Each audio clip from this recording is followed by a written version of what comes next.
जय हिंद दोस्तों। मैं कौशल आप सभी का स्वागत करता हूं आपके अपने YouTube चैनल कॉपी बुक पे।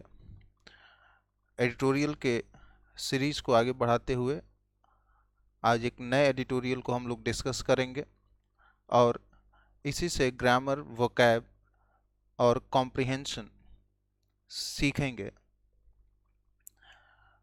क्लास बहुत ही इंटरेस्टिंग होने वाली है। बड़ा ही अच्छा एडिटोरियल भी है आज का। आज का जो एडिटोरियल है वो incorporating limits on IPC and hate speech. IPC का मतलब यहाँ इंडियन पिनल कोड से है, भारतीय दंड संहिता जिसे कहते हैं, और हेट स्पीच की बात कर रहा है, यानी कि भड़काऊ भाषण की बात कर रहा है। ऐसे स्पीच जो मतलब लोगों के दिलों में नफरत पैदा करते हैं, ऐसे स्पीच की बात कर रहा है। किसी पर्टिकुलर ग्रुप के प्रति, किसी पर्टिकुलर पर्सन के प्रति, जो कि बेस्ड होता है रेस पे, धर्म पे, जाति पे, राष्ट्रीयता पे, इन सारी चीज़ों पे, लिंग पे, इन सब सारी चीज़ों पे बेस्ड होता है। ऐसे ही हेट स्पीच के लिए नए प्रावधान लाए जा रहे हैं आईपीसी में, उसी पे ये आर्टिकल बेस्ड है। तो स्टार्ट करते हैं जल्दी से। आप एक पैरा पढ़ लीजिए, जो आपके सामने पैरा है उसे जल्दी से पढ़ लीजिए, यहाँ से लेकर यहाँ तक जल्दी से पढ़ लीजिए, तो फिर इसको डिस्कस किया जाए।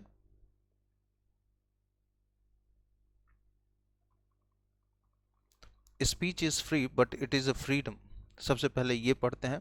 Proposed hate speech provision should be clear and free from vagueness. Proposed hate यानी कि जो भी प्रस्तावित, प्रपोज्ड का मतलब क्या है?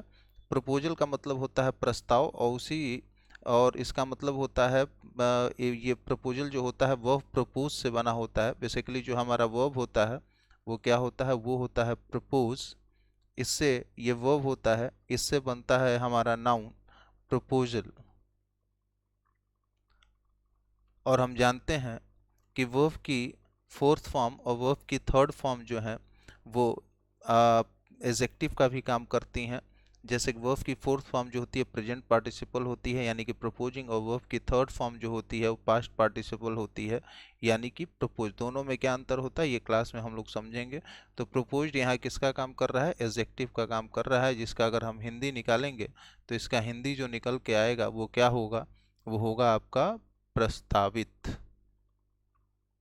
हिंदी इसका क्या बनेगा? प्रस्तावित। ठीक है, चलिए।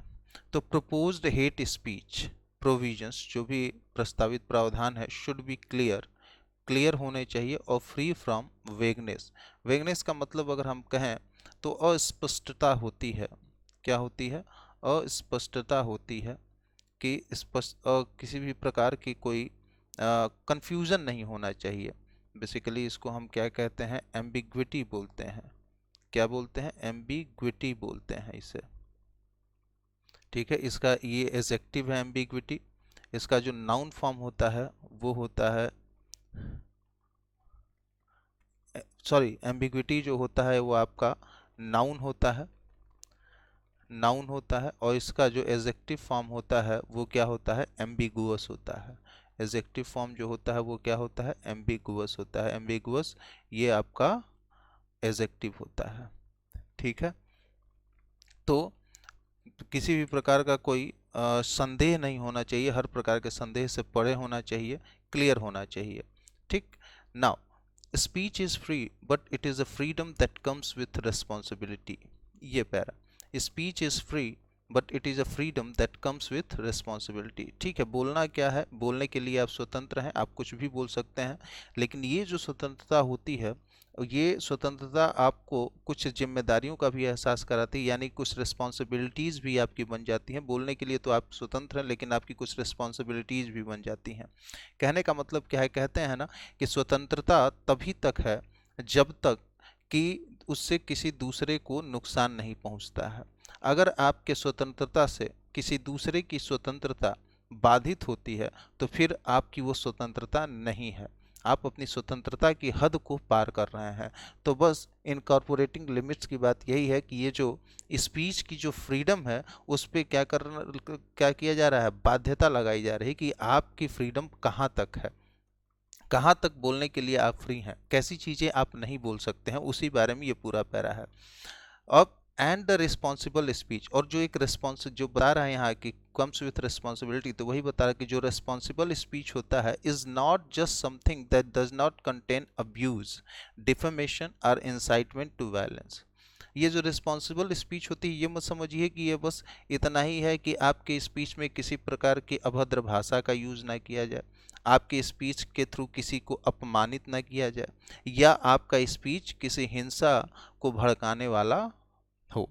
बस इतना ही मतलब नहीं होता है रिस्पॉन्सिबल स्पीच से, इसके कुछ और भी मायने होते हैं। वो मायने क्या होते हैं, तो it is increasingly seen as, आमतौर पे ऐसा देखा जाता है, इसको किस तरीके से माना जाता है, तो it is increasingly seen as expression, एक ऐसे एक्सप्रेशन के रूप में इसको समझा जाता है और देखा जाता है किसको, आपके रिस्पॉन्सिबल स्पीच को, that tends not to discriminate against और incite hatred towards groups based on race, gender, caste, religious belief, sexual orientation, nationality और immigration status.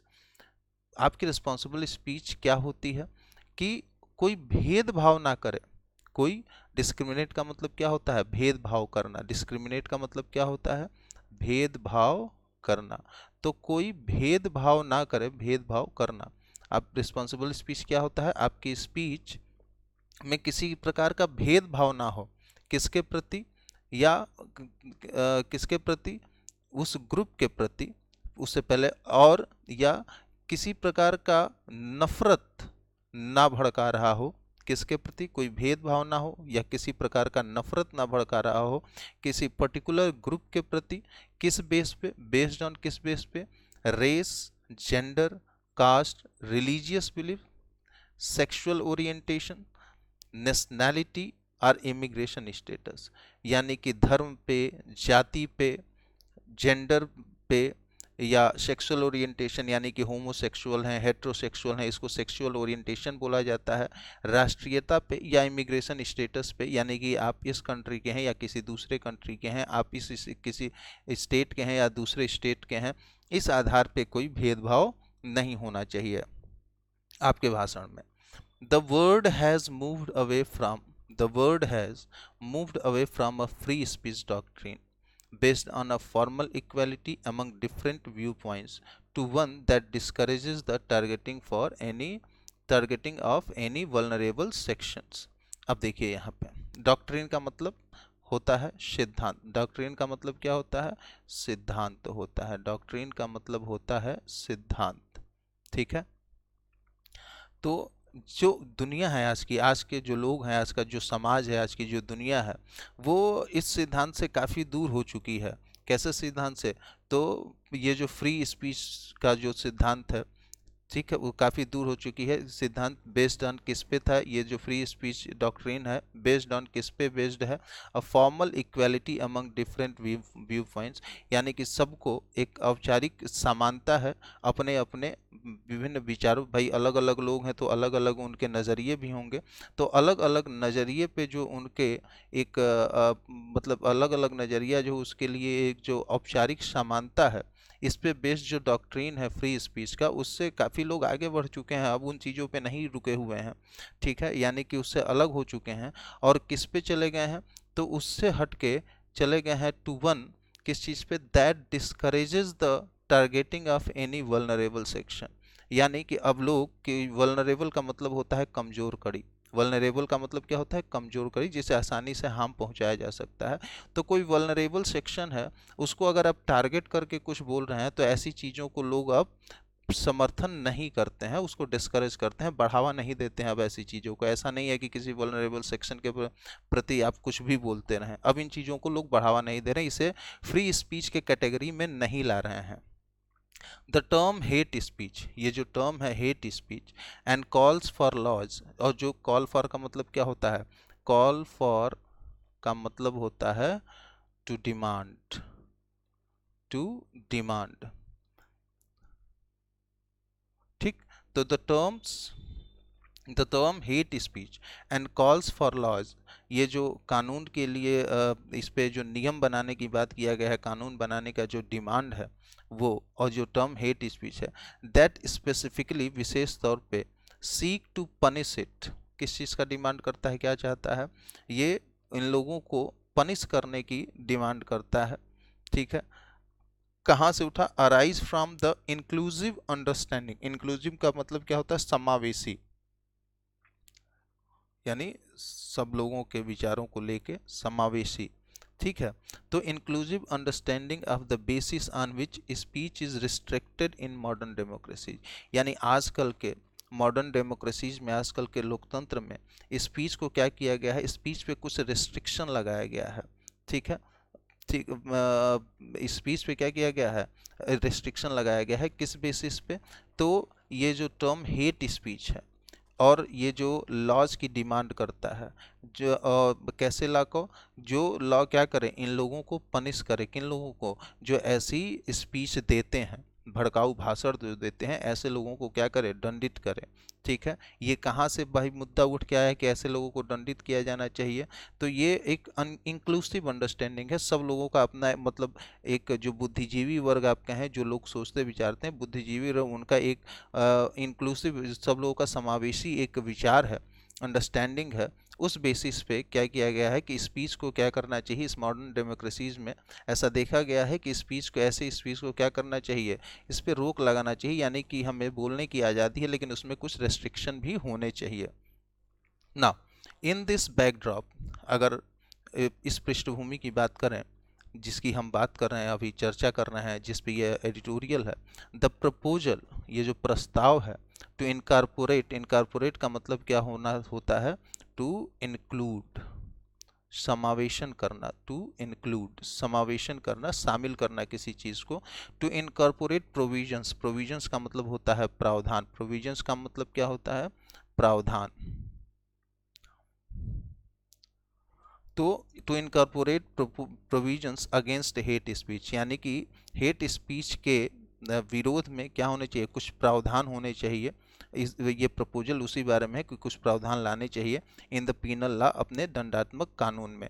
Is quite welcome, ये क्या है, सराहनीय कदम है, इज क्वाइट वेलकम, ये स्वागत योग्य है, सराहनीय कदम है कि हेट स्पीच के अगेंस्ट में कुछ कानून बनने चाहिए, ठीक है, ये सराहनीय कदम है। A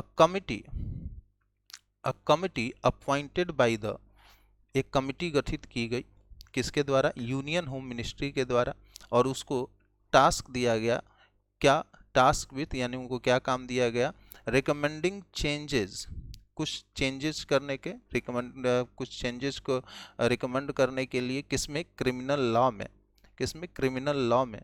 is now seeking to formulate new provisions, यानी कौन, अब वो कमेटी चाह रही है, अब वो कमेटी जब मतलब उसने स्टडी किया होगा, तो वो कमेटी अब ये कह रही है, वो क्या चाहती है, कमेटी के क्या आपके एडवाइस हैं, कमेटी के क्या सजेशन है, now seeking to formulate new provisions, कुछ नए कानून बनाने के, कुछ नए प्रावधान लाने के, दैट, कैसे प्रावधान, that will make hate speech a separate offence, यानी कि अब हेट स्पीच एक अलग प्रकार का अपराधी हो, ऐसा ना हो, अभी तक क्या था, ऐसा कुछ बना नहीं था हेट स्पीच पे, तो अब ये हेट स्पीच को एक सेपरेट ऑफेंस ही बना दिया जाए, एक अलग अपराध की श्रेणी ही बना दिया जाए। द टर्म हेट स्पीच, ये जो टर्म है, कौन सा, hate speech, may not be used, भले ही यूज ना होता हो, बट, भले ही यूज ना हो, बट द पैनल, लेकिन जो पैनल है, इज एग्जामिनिंग, वो इस पे विचार कर रही है, इसको देख रही है, इसकी जांच कर रही है, रिकमेंडेशंस, किसकी जांच कर रही है, उन रिकमेंडेशंस का, कैसे रिकमेंडेशंस का, जो कि होम मिनिस्ट्री द्वारा जो कमेटी गठित की गई है, उनके जो रिकमेंडेशंस हैं उन पे विचार कर रही है, उसको एग्जामिन कर रही है कि कहाँ तक सही है, कहाँ तक माना जाए, कहाँ तक नहीं माना जाए, made by the law commission and expert committee, ठीक है, कौन से रिकमेंडेशंस, जो लॉ कमीशन और एक्सपर्ट कमेटी जो थी उसके द्वारा, जिसको हेड कौन कर रहे थे, जिसका हेड कौन थे, टी.के. विश्वनाथन थे, उन्होंने जो रिकमेंडेशन दिया उस पर विचार कर रहा है पैनल। ऑन किस बात पे, ऑन एडिंग सेक्शन, उन्होंने बताया था सेक्शन का 153C और 505A टू द आईपीसी, यानी कि इन सेक्शंस को आईपीसी में जोड़ा जाए। ठीक है, इस पे विचार कर रही है। द प्रपोज्ड सेक्शन, जो प्रस्तावित सेक्शन है कौन सा, 153C, वो टारगेट स्पीच, वो किस चीज़ के लिए है, ये 153C किससे रिलेटेड है, तो यानी टारगेट करता है कौन से स्पीच को, दैट ग्रेवली, ग्रेवली का मतलब क्या होता है, सीरियसली, ग्रेवली का मतलब क्या होता है, सीरियसली। तो ये कैसे ये 153C किसके लिए बनाया जा रहा है, ऐसी स्पीच को जो ग्रेवली थ्रेटन्स, यानी कि धमकाते हैं, एनी पर्सन, किसी व्यक्ति को और ग्रुप या ग्रुप को, विथ इंटेंशन, किस चीज़ के इंटेंशन से, यानी कि किस चीज़ के इंटेंशन से, टू कॉज फियर अलार्म, उनको डराने या सचेत करने पे, उनको डराने पे या सचेत करने के लिए। ठीक, उनको क्या करता है, ऐसे लोग जो ऐसे धमकी भरे स्पीच देते हैं, ठीक है, किसी पर्सन या ग्रुप को, किस इंटेंशन से, तो उनको डराने या धमकाने के लिए, और या इंसाइट वायलेंस, या किसी हिंसा को भड़काने के लिए, टुवर्ड्स देम, उनके प्रति, यानी उस व्यक्ति या ग्रुप के प्रति, उनके लिए है।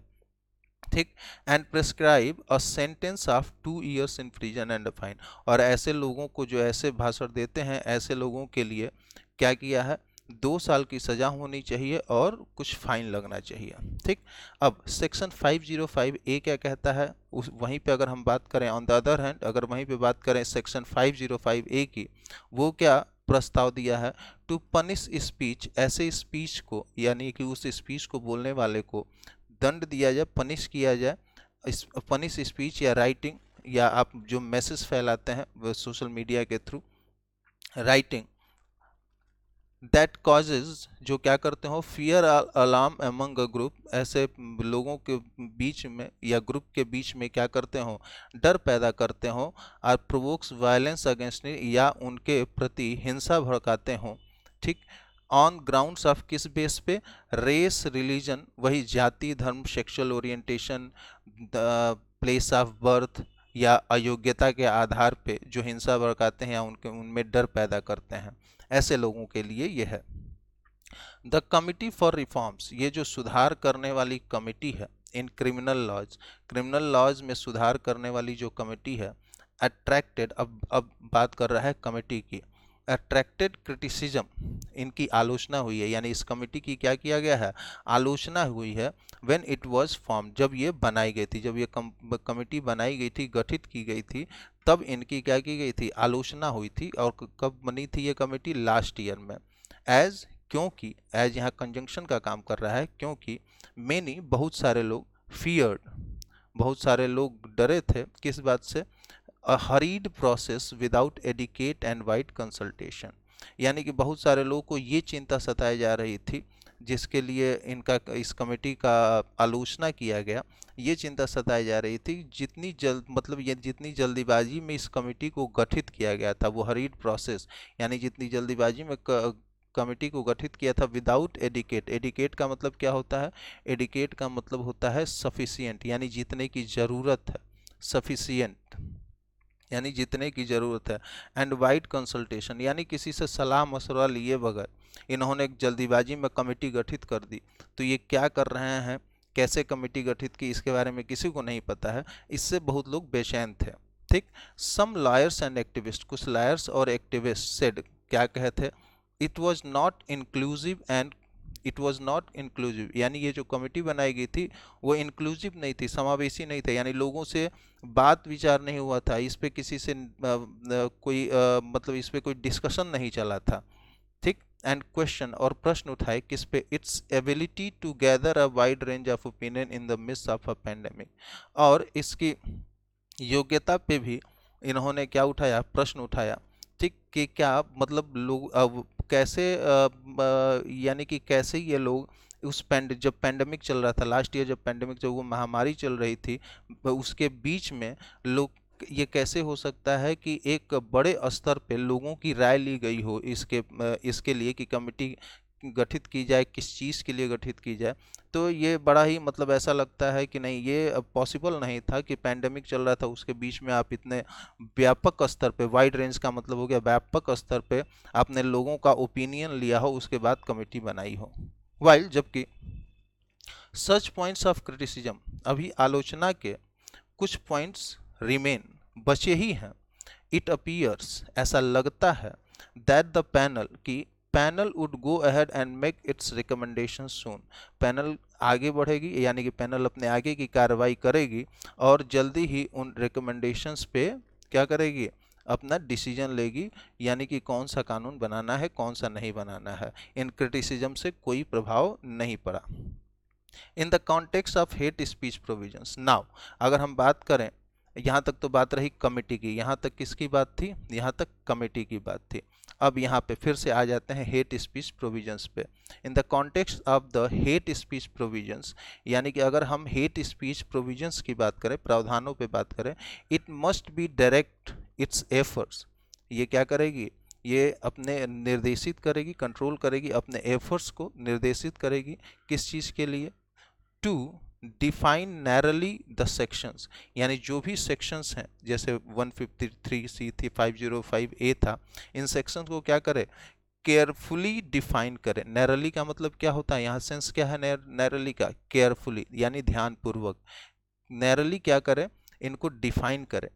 इट प्रपोजेस टू फॉर्मुलेट, ये क्या प्रस्ताव देते हैं, ये क्या प्रपोजल दिए, it proposes to formulate and avoid the pitfall of using vague and overbroad terms, यानी कि ये क्या कह रहे हैं कि ऐसे पिटफॉल का मतलब क्या होता है, हिडन डेंजर, पिटफॉल का मतलब क्या होता है, पिटफॉल का मतलब हिडन डेंजर और रिस्क, पिटफॉल का मतलब क्या होता है, हिडन डेंजर और रिस्क। ठीक, तो क्या करे, pitfall for using vague and overbroad terms that would fall foul of the constitution, यानी ऐसे चीजों से बचें, ऐसे पिटफॉल से, ऐसी गलतियां करने से, ऐसे खतरों से बचें। किस खतरों से, किस गलतियों से, तो वेग, अस्पष्ट एंड ओवरब्रॉड टर्म्स, बहुत लंबे चौड़े टर्म्स से ये बचें। That would fall foul of the constitution, जो कॉन्स्टिट्यूशन के अनुसार ना हो, जो कॉन्स्टिट्यूशन के अनुसार ना, ऐसा ना हो कि बहुत लंबा चौड़ा बना दिया जो लोगों को समझ में नहीं आ रहा है। तो चीज़ें क्लियर होनी चाहिए, कॉन्स्टिट्यूशन के अनुसार होनी चाहिए कि उसे कॉन्स्टिट्यूशन में जोड़ा जा सके।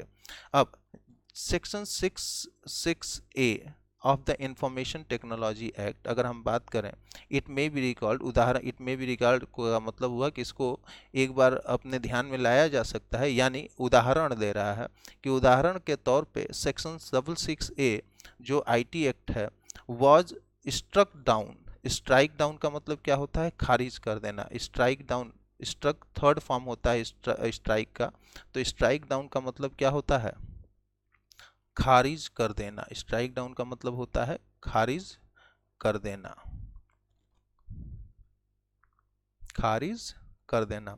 Was struck down by the Supreme Court, Supreme Court जो सेक्शन 6(6)A है वो सुप्रीम कोर्ट के द्वारा खारिज कर दिया गया था। क्यों किया गया था, because it failed to define some terms, यानी क्योंकि इसमें कुछ टर्म्स को डिफाइन नहीं कर सके थे लोग इस टर्म को समझा नहीं पाए थे। That sought to criminalise offensive and annoying messages, कैसे टर्म्स को नहीं डिफाइन कर पाए थे, जो ये ऑफेंसिव और एनोइंग मैसेजेस को क्रिमिनलाइज कर रहा था, यानी कि क्राइम की श्रेणी में ला रहा था। ठीक है, उसको क्रिमिनलाइज किया जा रहा था, लेकिन उस टर्म को वो क्लियरली नहीं बता पाए थे, समझा नहीं पाए थे कि कौन से मैसेजेस ऑफेंसिव होंगे, कैसे मैसेजेस को एनाइंग माना जाएगा, कुछ ज़्यादा क्लियर इस बारे में नहीं बताया गया था। इसलिए सुप्रीम कोर्ट ने इस सेक्शन को, सेक्शन 6(6)A को क्या कर दिया था, खारिज कर दिया था। एवर सिंस दिस 2015 डिसीजन, ठीक है, अगर हम बात करें, ये जो 2015 का जो डिसीजन था, तब से ये क्या चला, सम गवर्नमेंट्स, कुछ governments see a lacuna in the law, ठीक है, कुछ गवर्नमेंट्स जो हैं वो क्या कर रही हैं, कानून में, लैकुना का मतलब होता है कमी, क्या मतलब होता है, कमी या गैप, ठीक है, कमी देखी जा रही है किस गवर्नमेंट्स के द्वारा कमी देख रहे हैं किस में, लॉ कंसर्निंग किस चीज़ से related, offensive messaging over the internet, internet पे जो ऑफेंसिव मैसेजिंग है इससे रिलेटेड जो लॉ है उसमें क्या देख रहे हैं, कमी देख रहे हैं तब से जब से सुप्रीम कोर्ट ने खारिज किया है, यानी कि वो नहीं बन पाया था। इफ एट ऑल, सब मिला के यदि नए sections are to be introduced, अगर लाए जाते हैं मतलब नए सेक्शंस बनाए जाते हैं, इंट्रोड्यूस किए जाते हैं, इट शुड बी क्लियर, ये क्या होने चाहिए, क्लियर होने चाहिए, that what is sought to be punish, यानी कि किस चीज़ को क्रिमिनलाइज किया जाए और किस चीज़ को नहीं किया जाए, यानी कि किस पे दंड देना है और किस पे नहीं देना है, ये क्लियर होना चाहिए। What should be punish, what that, वो क्या बता रहा है, शुड बी क्लियर होना चाहिए कि what is sought to be punished is incitement to violence और एडवोकेसी ऑफ हैट्रेड, किस चीज़ को क्रिमिनलाइज किया जाना चाहिए, कैसे स्पीच को पनिश किया जाना चाहिए, तो ऐसे स्पीच जो क्या करे, वायलेंस को भड़काए यानी हिंसा भड़काए या नफरत को सपोर्ट करे, एडवोकेसी ऑफ हैट्रेड, नफरत को क्या करे, सपोर्ट करे, ऐसे चीज़ों को पनिशमेंट देनी चाहिए। और पोजिंग या और बताएं इसमें, तो पोजिंग एंड और ऐसी चीज़ को भी पनिश किया जाना चाहिए जो क्या करे, पोजिंग एंड इमिनेंट, इमिनेंट का मतलब यहाँ पे क्या है, likely to happen, likely to happen, यानी कि होने वाला, निकट फ्यूचर में जो होने वाला होता है, नियर फ्यूचर में जो होने वाला है उसके लिए है।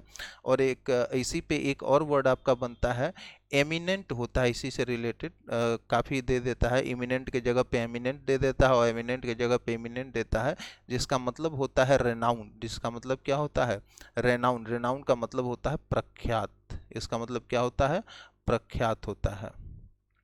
तो एमिनेंट टू पब्लिक ऑर्डर, ठीक है, और अ टारगेटेड ग्रुप, यानी लोगों को मतलब लोगों के लिए क्या हो, ये एक थ्रेट हो, एक धमकी हो, एक डर हो, ऐसे मतलब कि ऐसे जो स्पीच हो जो डराए धमकाए, ऐसे स्पीच को क्या करना चाहिए, पनिशमेंट लगाना चाहिए उस पर। ओनली देन, सिर्फ तभी, will it be a valid curve on free speech, सिर्फ तभी ये क्या होगा, एक सही कंट्रोल होगा, कर्व का मतलब क्या होता है, कंट्रोल होता है, एक सही कंट्रोल होगा किस पे, फ्री स्पीच पे, ठीक है। तो ये तो रही हमारी आज की एडिटोरियल, आई होप कि आपको ये समझ में आ गया होगा अच्छे तरीके से ना। अब बात करेंगे ग्रामर के पॉइंट ऑफ व्यू को देख लेंगे। आपको मीनिंग अगर चेक करना हो तो आप वीडियो को पीछे कीजिएगा और पॉज करके सारी मीनिंग आप लिख लीजिएगा अगर लिखना चाहें तो, और अगर याद हो, आती ही हो सारी मीनिंग तो कोई दिक्कत ही नहीं है। अब ज़रा ग्रामर के पॉइंट ऑफ व्यू को देख लेते हैं जल्दी से। जितने भी रेड कलर से हैं वो सारे के सारे आपके क्या हैं, सब्जेक्ट हैं। और सबसे पहली बात, अगर वीडियो अच्छी लग रही हो तो मेरा मोटिवेशन यही है, आप जितना वीडियो को लाइक करें और शेयर करें और सब्सक्राइब तो ज़रूर ही कर दें कि डेली के डेली आप वीडियो हमारे देख पाएँ। कोशिश रहेगी कि जितनी कम से कम समय में जितनी ज़्यादा से ज़्यादा चीज़ें मैं आपको समझा लूँ, क्योंकि जैसे ही ये लॉकडाउन ख़त्म होगा, एग्ज़ाम्स होने शुरू हो जाएंगे, तो जितना हम ज़्यादा से ज़्यादा पढ़ पाएँ और जितना ज़्यादा से ज़्यादा सीख पाएँ। साथ ही मैं ये भी कहूँगा आपसे आगे बढ़ने से पहले कि अगर आपको किसी टॉपिक में कोई दिक्कत हो तो वो भी आप कमेंट के माध्यम से सजेस्ट कर सकते हैं। डिस्क्रिप्शन में टेलीग्राम का लिंक दिया हुआ है, आप मेरे टेलीग्राम चैनल पे जुड़ सकते हैं और जिस पे भी आप वीडियो चाहते हैं वो आप अपना सजेशन दे सकते हैं। आपके सजेशन के लिए मैं हमेशा आपके सजेशन का वेलकम करता हूं, तो आप बिना बेझिझक अपना सजेशन दे सकते हैं कि किस पे आप वीडियो चाहते हैं और क्या चीज़ समझना चाहते हैं। कोशिश करूंगा कि आसान से आसान शब्दों में आपको मैं समझाऊं। तो यहाँ पे देखिए जितने भी रेड कलर्स हैं वो हमारे सब्जेक्ट हैं। जैसे यहाँ स्पीच है, स्पीच इज़ फ्री, ठीक है। फ्री क्या होता है, फ्री एडजेक्टिव है, but conjunction, it is a freedom, ठीक है। सब्जेक्ट हमारा इट क्या हो गया, सब्जेक्ट हो गया, उसके लिए इज आया हुआ है। इट हमेशा सिंगुलर होता है, इज आया हुआ है। अ फ्रीडम, फ्रीडम नाउन होता है। दैट रिलेटिव प्रोनाउन है। रिलेटिव प्रोनाउन है, अब ये काम किसका कर रहा है, सब्जेक्ट का, तभी यहाँ पे कम्स आया है। अब रिलेटिव प्रोनाउन मैंने कल भी बताया था सिंगुलर है कि प्लूरल, डिपेंड करता है कि किसके लिए आया हुआ है। तो ये दैट किसके लिए आया हुआ है, ये दैट आया हुआ है फ्रीडम के लिए। इसीलिए फ्रीडम चूंकि सिंगुलर है तो दैट के साथ क्या आया हुआ है, सिंगुलर सब्जेक्ट, क्योंकि फ्रीडम के लिए दैट आया है, दैट का एंटीसीडेंट फ्रीडम है और दैट सिंगुलर सब्जेक्ट हुआ तो उसी के लिए कम्स आपका सिंगुलर सब्जेक्ट आया है। विद रिस्पॉन्सिबिलिटी, रिस्पॉन्सिबिलिटी ऑब्जेक्ट हो गया किसका, प्रीपोजिशन विद का। एंड रेस्पॉन्सिबल स्पीच सब्जेक्ट है, रिस्पॉन्सिबल एडजेक्टिव है स्पीच का, रिस्पॉन्सिबल स्पीच सब्जेक्ट है तो स्पीच चूंकि सिंगुलर है तो इज आया है। Is not just something that does not contain, अब देखिए यहाँ भी ये दैट है जो जिसके लिए वर्ब डज आया है, भाई कैसे आ गया, तो यानी दैट सिंगुलर है, कैसे सिंगुलर है, तो दैट आया है समथिंग के लिए, समथिंग सिंगुलर होता है तो उसके लिए दैट भी सिंगुलर हो गया, उसके साथ सिंगुलर वर्ब आया। तो that does not contain abuse, contain हमारा वर्ब हो गया, अब्यूज, डिफेमेशन और इंसाइटमेंट, ये तीनों क्या हो गए हमारे ऑब्जेक्ट हो गए किसके, कंटेन के। टू वायलेंस, वायलेंस ऑब्जेक्ट हुआ प्रीपोजिशन टू का। It is increasingly subject it है उसके लिए इज आया। सीन वर्ब है, इंक्रीजिंगली एडवर्ब हो गया सीन का। एज किस तरीके से, प्रीपोजिशन एज। एक्सप्रेशन ऑब्जेक्ट हो गया किसका, एज का। दैट रिलेटिव प्रोनाउन किसके लिए आया है, एक्सप्रेशन के लिए, सिंगुलर है इसलिए इसके लिए वर्ब भी सिंगुलर हुआ, वर्ब की फिफ्थ फॉर्म। ध्यान रखिएगा जो वर्ब की फिफ्थ फॉर्म होती है, वर्ब की फर्स्ट प्लस एस या ईएस जो होता है इसी को हम वर्ब की फिफ्थ फॉर्म कहते हैं और ये सिंगुलर वर्ब होता है यानी सिंगुलर सब्जेक्ट के साथ आता है। ठीक, तो टेंस नॉट टू डिस्क्रिमिनेट, अब यहाँ पे देखिए क्वेश्चन कई बार आ चुका है, ये 2 + V1 को हम अलग नहीं कर सकते हैं, यानी कि 2 + नॉट प्लस V1 हम कभी नहीं लिखेंगे, ये क्या होता है, गलत होता है। हमेशा नॉट पहले रहेगा फिर 2 + V1 रहेगा, ये ध्यान में रखिएगा, क्वेश्चन में कई बार पूछ चुका है। तो नॉट टू डिस्क्रिमिनेट अगेंस्ट और incite hatred towards group based on race, gender, ये सब ऑब्जेक्ट हो गए किसके, प्रीपोजिशन ऑन के, सेक्सुअल ओरिएंटेशन या status. The word has subject है, सिंगुलर होता है, हैज आया हुआ है, हैज हैव हैड के साथ हमेशा वर्ब की थर्ड फॉर्म आती है, ध्यान रखिएगा। हैज हैव या हैड के साथ हमेशा वर्ब की थर्ड फॉर्म का यूज किया जाता है। तो the word has moved away, away हमारा क्या हो गया, एडवर्ब हो गया।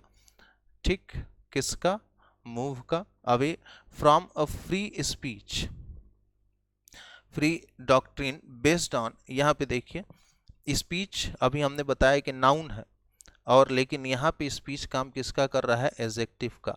इस प्रीपोजिशन का ऑब्जेक्ट क्या है, डॉक्ट्रिन है, इस प्रीपोजिशन का ऑब्जेक्ट क्या है, डॉक्ट्रिन है, स्पीच क्या हो गया, एडजेक्टिव हो गया। ध्यान रखिएगा जब दो या दो से अधिक नाउन एक साथ आते हैं, जैसे यहाँ पे आया हुआ स्पीच और डॉक्ट्रिन एक साथ आया है बिना कंजंक्शन या प्रीपोजिशन के, तो जब दो या दो से अधिक नाउन एक साथ आते हैं तो सिर्फ आखिरी वाला नाउन ही नाउन रह जाता है, बाकी इससे पहले के सारे नाउन जो होंगे वो एडजेक्टिव हो जाएंगे। ठीक, और जो नाउन एडजेक्टिव का काम करते हैं उनको कभी हम प्लूरल में नहीं लिखते हैं, इसीलिए हम कभी देखो स्टार होता है, स्टार, ये अगर हम यहीं पे लिख दे 5 तो ये क्या हो जाएगा, 5 स्टार्स हो जाएगा। यहीं पे लिख देंगे 3 स्टार्स हो जाएगा। लेकिन यहीं पे हम बोलते हैं 5 स्टार होटल, ना कि 5 स्टार्स होटल बोलते हैं। स्टार नाउन है लेकिन यहाँ दो नाउन आ रहे हैं तो ये काम करने लगा एडजेक्टिव का, और जब एडजेक्टिव बन जाता है तो एडजेक्टिव हमेशा सिंगुलर में रहता है, इसीलिए इसको प्लूरल नहीं बनाते हैं। क्लियर है इतनी बात। तो द टर्म हेट स्पीच, जगह नहीं बचा है, the term hate sorry, the word has moved a equality a doctrine based on a formal equality among different viewpoints to one that discourages the targeting of any vulnerable section. That क्या आया, relative pronoun है, किसके लिए आया, one के लिए, singular होता है इसीलिए इसके लिए वर्ब सिंगुलर आया, डिस्करेजेज आया। ठीक, the targeting of any vulnerable section, the term, ये जो टर्म है कौन सा, hate speech and calls for laws. अब ये देखो एंड से जुड़ा है, मैंने बताया था आपसे कि एंड से जुड़े तो अगर ये सब्जेक्ट है तो ये भी क्या हो जाएगा, सब्जेक्ट, और दोनों मिलके बन जाएंगे plural. Calls for laws that, ये दैट किसके लिए है, लॉज के लिए, लॉज प्लूरल है तो दैट भी क्या हो गया, प्लूरल हो गया, इसलिए इसके साथ ये वर्ब सीक प्लूरल वर्ब आ रहा है, स्पेसिफिकली आपका एडवर्ब हो गया। तो that specifically seek to punish it, और ये बात यहीं तक थी, दैट से लेके इट तक एक बात थी, ये लॉज को डिफाइन कर रहा है, लॉज कौन सा उसके बारे में बता रहा है, ठीक है। लेकिन ये जो हमारा सब्जेक्ट था टर्म्स एंड कॉल्स, ये जो सब्जेक्ट है टर्म एंड कॉल्स मिलके जो सब्जेक्ट बना है, उसके लिए वर्ब ये है अराइज फ्रॉम, ये जो टर्म और कॉल्स अराइज फ्रॉम कहाँ से उठे हैं, arise from this inclusive understanding of the basis on which, इस यहाँ पे विच क्या है, ऑब्जेक्ट किसका, ऑन का, विच स्पीच इज, स्पीच हमारा सब्जेक्ट हो गया, is restricted in modern democracies. In this backdrop the proposal, proposal हमारा सब्जेक्ट है, अभी वर्ब नहीं आया, प्रपोजल कैसा proposal, to incorporate provisions against hate speech in the penal law, इस प्रपोजल का जो वर्ब है वो यहाँ पे है, इज क्वाइट वेलकम, वेलकम जो होता है वो एडजेक्टिव होता है और उसके लिए एडवर्ब आया हुआ है क्वाइट, ठीक। अ कमिटी अपॉइंटेड V3, और ये बन गया पास्ट पार्टिसिपल और एडजेक्टिव का काम कर रहा है। अ कमिटी, कैसी कमिटी, तो यूनियन होम मिनिस्ट्री के द्वारा गठित की हुई, ठीक। A committee tasked with, a committee कहाँ पे गया, अ कमिटी, कैसी committee, appointed by the Union Home Ministry, tasked with recommending changes in criminal law, और is, अब ये इज कमिटी के लिए आया हुआ है, ये इज किसके लिए आया हुआ है, कमिटी के लिए। यहाँ पे क्या था, committee appointed by the Union Home ministry, एक तो ये हुआ, देखो यहाँ कॉमा लगा हुआ है, और कौन सी कमिटी, जिसको ये काम दिया गया था, टास्क विथ, ये भी अब वर्ब की थर्ड फॉर्म है और एडजेक्टिव पास्ट पार्टिसिपल का काम कर रहा है। ध्यान रखिएगा कि वर्ब की थर्ड फॉर्म और वर्ब की फोर्थ फॉर्म, ये दोनों विदाउट हेल्पिंग वर्ब को भी वर्ब का काम नहीं करते हैं, ठीक है। जब ये वर्ब का काम तभी करेंगे जब इनके साथ क्या लगा हो, हेल्पिंग वर्ब लगा हो। अगर इनसे पहले हेल्पिंग वर्ब नहीं आया हुआ है तो ये हमेशा क्या रहेंगे, हमेशा ये कभी वर्ब का काम नहीं करेंगे, या तो ये एडजेक्टिव का काम करेंगे या तो नाउन का काम करेंगे। मैंने आपको कल बताया था V4 जेरंड बन के नाउन भी होता है। तो ध्यान रखिएगा कि यदि इज MR वाज वर, यानी कि ये फॉर्म किसके होते हैं, बी के, बी प्लस V4 और या V3 आया हो तो ये वर्ब है, या हैव का कोई फॉर्म हो, हैव हो, हैज हो, हैड हो, उसके साथ V3 आया हो तब ये वर्ब है। लेकिन अगर ये हेल्पिंग वर्ब नहीं है तब ये वर्ब का काम नहीं करता है, या तो नाउन का काम करेगा या तो पार्टिसिपल बन के एडजेक्टिव का काम करेगा। तो यहाँ देखिए टास्क से पहले कोई बी का फॉर्म नहीं है, इज MR वाज वर कुछ नहीं है, ना ही हैव का फॉर्म है, तो ये मेन वर्ब नहीं है, ये क्या काम कर रहा है, एडजेक्टिव का काम कर रहा है। नाउ सीकिंग टू, ये देखिए यहाँ पे ING फॉर्म आया, उसके साथ इज आ गया, अब यहाँ पे ये वर्ब का काम कर रहा है, समझ गए बात को। To formulate new provisions that will make, अब ये दैट किसके लिए आया, प्रोविजंस के लिए, that will make hate speech a separate offence, the term hate speech may not be used, but अब यहाँ पे देखिए यहाँ भी ये यूज्ड किसके बाद आया, बी के बाद आया, तो यहाँ वर्ब का काम कर रहा है। But the panel is examining, यहाँ ING किसके बाद आया, इज के बाद, इसलिए ये वर्ब का काम कर रहा है। रिकमेंडेशंस मेड बाय, अब ये मेड क्या होता है, वर्ब की थर्ड फॉर्म होती है, लेकिन देखो इससे पहले कोई हेल्पिंग वर्ब नहीं आया, यानी कि ये पार्टिसिपल है और किसका काम कर रहा है, एडजेक्टिव का। रिकमेंडेशंस, कैसे रिकमेंडेशंस, तो made by the law commission, law commission के द्वारा बनाया हुआ ये, ठीक।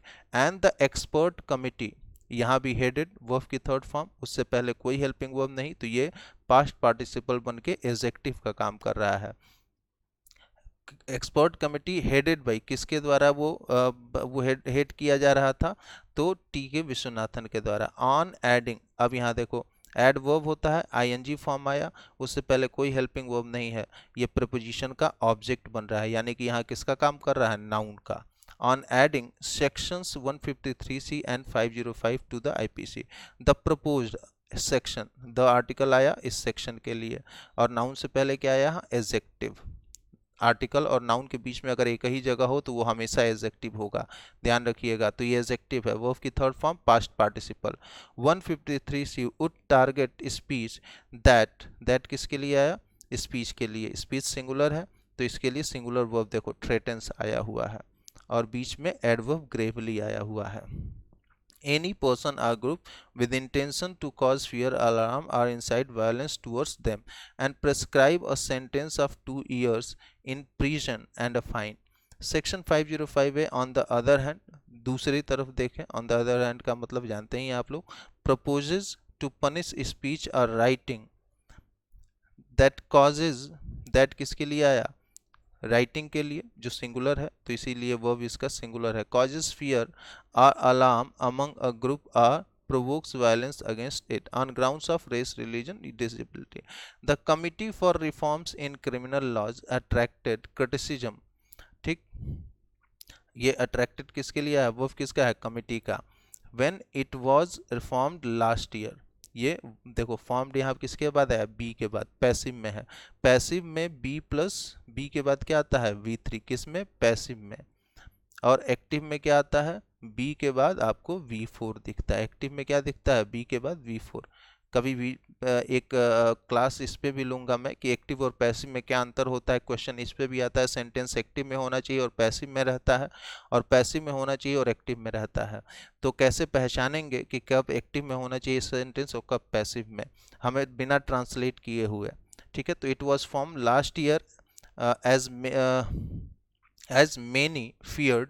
फियर जो होता है वो ट्रांजिटिव वर्ब और इंट्रांजिटिव वर्ब भी होता है, यानी कि फियर का मतलब डराना भी होता है और फियर का मतलब डरना भी होता है। डराना भी होता है और डरना भी होता है, दोनों ही होता है। डराना ट्रांजिटिव है, डरना इंट्रांजिटिव है। यहाँ सेंस डरने का है क्योंकि कोई ऑब्जेक्ट नहीं है। तो feared a hurried process, many feared a hurried process without educate and wide consultation. ठीक, some lawyers and activists said it was not inclusive and question its ability to gather. ability के बाद हमेशा 2+V1 आता है, ध्यान रखिएगा।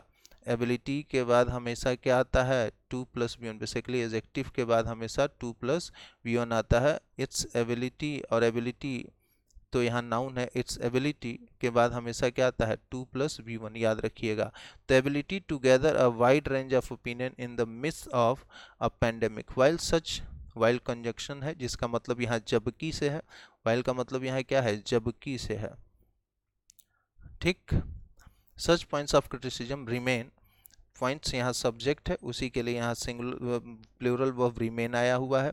It appears that the panel would go ahead and make it's recommendation soon in the context of the hate speech. ये ahead यहाँ पे एडवर्ब है, सून यहाँ पे एडवर्ब है, ध्यान रखिएगा। अगर मैनर की बात करें, प्लेस की बात करें, टाइम की बात करें, इसके बारे में जो बताता है वो क्या होता है, वो हमारा एडवर्ब होता है। ठीक, तो it in the context of the hate speech provision it must direct its efforts to define narrowly the sections। ठीक है, डिफाइन के लिए आया narrowly the sections it proposes to formulate and avoid the pitfall of using। यहाँ देखो use verb होता है, यहाँ ing यूज किया गया, उसके पहले कोई हेल्पिंग वर्ब नहीं है, प्रपोजिशन है, इसका ऑब्जेक्ट है। using vague and overbroad terms that would fall foul of the constitution। section 66A of the Information Technology Act, it may be recalled, was struck down। यहाँ स्ट्राइक का third form was, past में अरे passive में है, was के साथ third form आया है। Struck down by the Supreme Court because it fail to define some terms that sought to criminalise offensive annoying message. यहाँ देखो ये एडजेक्टिव का काम कर रहा है, आईएनजी फॉर्म है, इससे पहले कोई हेल्पिंग वर्ब नहीं है, इसलिए एडजेक्टिव का काम कर रहा है। प्रेजेंट पार्टिसिपल है। प्रेजेंट पार्टिसिपल पास्ट पार्टिसिपल में क्या अंतर होता है, इस पे भी एक वीडियो में लेकर आऊँगा। Ever since this 2015 decision some governments see a lacuna in the law concerning, यहाँ देखो concerning ing फॉर्म, कोई हेल्पिंग वर्ब नहीं है, ये भी प्रेजेंट पार्टिसिपल बन के एडजेक्टिव का काम कर रहा है। Offensive messaging over the internet, if at all new sections are to be introduced, B+2+V1 अगर कभी आपको दिख जाए तो इसका मतलब होता है ये अगर आपको दिखे जैसे यहाँ आया है आर टू बी, तो नियर फ्यूचर में जो भी काम होने वाला होता है उसके लिए हम यूज़ करते हैं। जैसे I am to go, I am to go, इसका मतलब ये क्या हुआ, मैं बस जा रहा हूँ, मैं जाने वाला हूँ। ठीक है, तो ये मतलब हुआ। Are to be introduce, it should be clear that what is sought to be punished incitement to violence और एडवोकेसी ऑफ हेटेड posing an imminent threat to public order. यहाँ देखिए ध्यान से, only then will it be, यहाँ पे अगर हम बात करें तो ये जो है विल, किस इसका सब्जेक्ट क्या है, इट है, इट के लिए आया है विल। अब आप कहेंगे कि सर सब्जेक्ट बाद में आया और हेल्पिंग वर्ब पहले आया, बिल्कुल ओनली देन, इसको ध्यान रखिए, ओनली व्हेन हो, ओनली देन हो, अगर इनसे हमारा सेंटेंस स्टार्ट होता है तो इन्वर्जन होता है। इन्वर्जन का मतलब क्या हो जाता है, हेल्पिंग वर्ब पहले आ जाता है और सब्जेक्ट बाद में आता है, ये सेंटेंस पे जोर देने के लिए होता है। तो ओनली देन, ओनली व्हेन, और भी हमारे होते हैं जैसे हार्डली से स्टार्ट हुआ, नो सूनर से स्टार्ट हुआ, स्कैर्सली से स्टार्ट हुआ, आपने पढ़ा भी होगा। तो इससे जब स्टार्ट होते हैं सेंटेंस तो इन्वर्जन होता है, हेल्पिंग वर्ब पहले आ जाता है और सब्जेक्ट बाद में आता है। ठीक है, तो आई होप आपको ये ग्रामर के पॉइंट्स भी सारे समझ में आ गए होंगे। तो वीडियो आपको अच्छा लगा हो तो लाइक कीजिएगा, शेयर करना मत भूलिएगा, शेयर कर दीजिएगा वीडियो को, जिससे मुझे भी मोटिवेशन मिले और मैं ज़्यादा से ज़्यादा वीडियो आपको बनाऊं। और जाहिर सी बात है कि अगर वीडियो बनेगा तो आपको समझ में आएगा ही आएगा, और कोशिश करूंगा कि जितने कम समय में मैं ज़्यादा से ज़्यादा चीज़ें आपको दे पाऊँ। तो मेरे मोटिवेशंस को भी आप बनाए रखिए, और आपके नंबर की चिंता मैं करूंगा, और आपका नंबर ज़रूर बढ़ जाएगा, उसकी टेंशन आप छोड़ दीजिएगा। तो मिलते हैं फिर नेक्स्ट वीडियो में। Thank you very much.